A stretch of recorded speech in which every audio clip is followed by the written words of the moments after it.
بہت شکریہ جج صاحب. سب سے پہلے تو یہ بتائیے گا، آپ نے 26ویں آئینی ترمیم ابھی تک کچھ پڑھ لی ہوگی، اس کے جو مختلف نقطے ہیں اس کے حوالے سے آپ کے پاس انفارمیشن بھی ہوگی. اب حکومت وقت ہم نہیں کہہ رہے، وہ خود کہہ رہے ہیں، ان کے جو ابھی جو سیاسی مشیر ہیں جو اس وقت ایڈوائز کر رہے ہیں لا منسٹری کو، وہ یہ کہہ رہے ہیں کہ کچھ سکم باقی رہ گئے ہیں.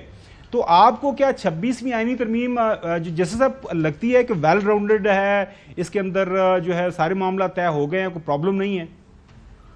نہیں، یہ معاملہ میرے خیال میں پولیٹیکل ہے، یہ لیگل نہیں ہے. کیونکہ ہوا یہ تھا کہ جب یہ ترمیم پاس ہو رہی تھی اس وقت یہ کنسنسس چاہتے تھے اپنے جتنے اتحادی لوگ تھے، وہ ان کے پاس کنسنسس اویلیبل نہیں تھا، اور اس میں سے کچھ لوگوں نے اپنی ڈیمانڈز ان کو پیش کی تھی.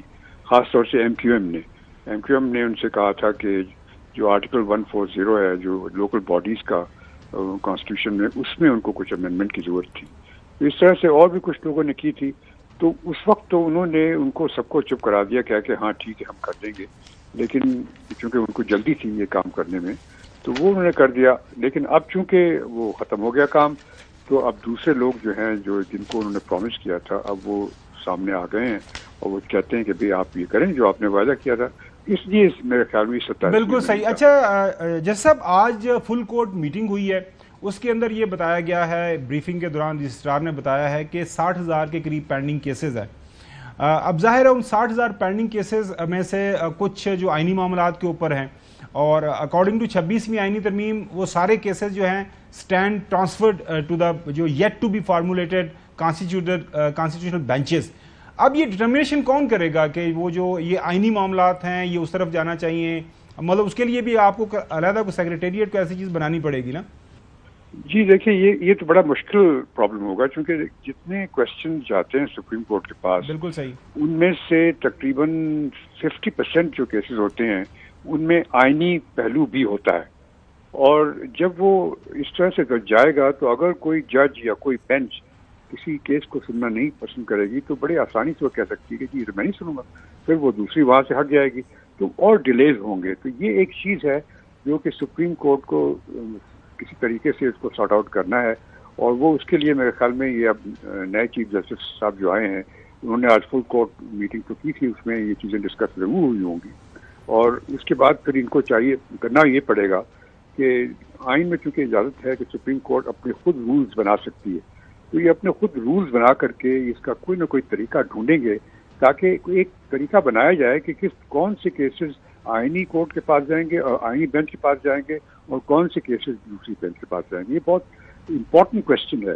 اگر نہیں ہوگا تو زیادہ کنفیوژن ہوگی اور زیادہ ڈیلیز ہوں گی. بالکل صحیح. چودھری غلام حسین صاحب آپ سے کچھ سوال کرنا چاہ رہے ہیں، کوئی کامنٹ کرنا چاہ رہے ہیں؟ چودھری صاحب. نہیں، عثمانی صاحب کی تو ابھی جو سٹینڈنگ ہے اس میں ہم تو بالکل ادنا ہی بات ان سے یہی پتہ کروں گا کہ یہ کیا ہے کہ عدلیہ کو انہوں نے تباہ کر کے رکھ دیا ہے.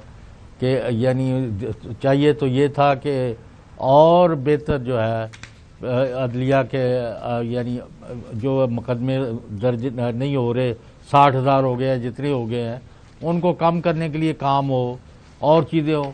آج ایک اسپیکر صاحب ہے، میں ابھی دیکھ رہا ہوں، وہ کہتا ہے جی میں تو عمل نہیں کرنا سپریم کورٹ کے احکامات، I am not going to implement those order. تو جب اگر یہ حالت ہے تو پھر عثمانی صاحب یہ بند کروا دیں، یہ قومی کیا نام ہے سپریم کورٹ اور ہائی کورٹ، کوئی ضرورت نہیں ہے عدالتوں کی. یہ تو اچھی بات کی آپ نے، بند کرا دیں.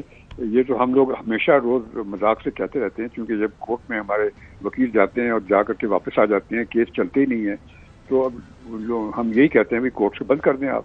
کیونکہ اتنی بری حالت ہو گئی ہمارے کورٹس کی کہ آپ اندازہ نہیں کر سکتے.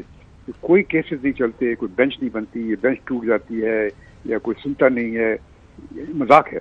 تو یہ سب چیزیں ہیں. بالکل.